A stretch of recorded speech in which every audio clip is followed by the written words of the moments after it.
Oleh kerana kalam hikmat yang ke-261 ini menjelaskan tentang sifat khususiyah seorang wali, maka saya ada memberikan sedikit penjelasan tentang sifat-sifat khususiyah yang berkait dengan mereka ini. Kerana yang disebut di dalam kalam hikmat ini, sifat khususiyah seseorang wali itu lebih menjurus kepada hal-hal yang luar biasa, perkara-perkara yang khawarikul adah, perkara yang menyalahi adat kebiasaan yang disebut sebagai karamatul awliya. Jadi saya nak meluaskan sikit sudut pandang kita bahawa khususiyah para wali itu tidak hanya tertumpu kepada perkara berkenaan. Dia ada sudut-sudut lain lagi yang merupakan sifat-sifat khususiyah seseorang wali.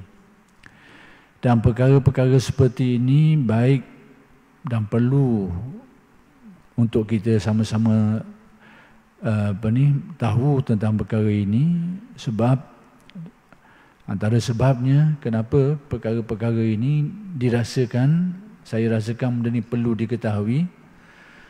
Antara sebabnya kerana antara fitnah-fitnah di akhir zaman di sini, ada fitnah-fitnah yang berkait dengan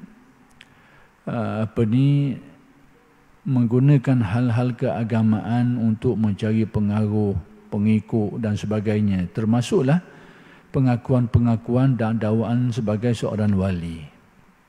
Ini menjadi fitnah di zaman kita hari ini. Kelompok-kelompok yang ada kepentingan yang banyak untuk meraih pengikut, kelebihan, keuntungan, macam-macam. Maka antaranya menggunakan hal-hal yang bersifat keagamaan, antaranya ini pengakuan sebagai wali.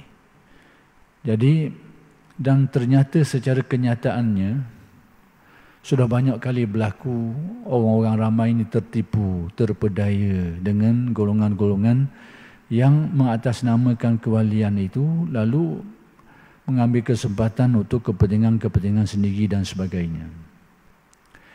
Jadi seperti yang sudah saya nyatakan, bahawa inti bagi khususiyah seseorang wali itu ialah maqam ihsan yang disabdakan oleh Nabi sallallahu alaihi wasallam, iaitu an ta'budallaha ka'annaka tarahu fa in lam takun tarahu fa innahu yaraka.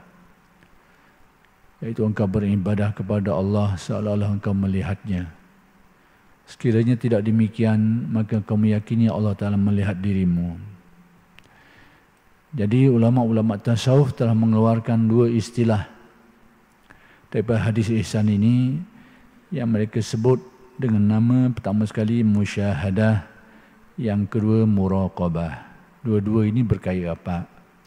Jadi pokok pakal ciri keistimewaan seseorang wali itu berpaksi kepada pencapaian maqam ihsan ini yang terdiri daripada muraqabah dan musyahadah.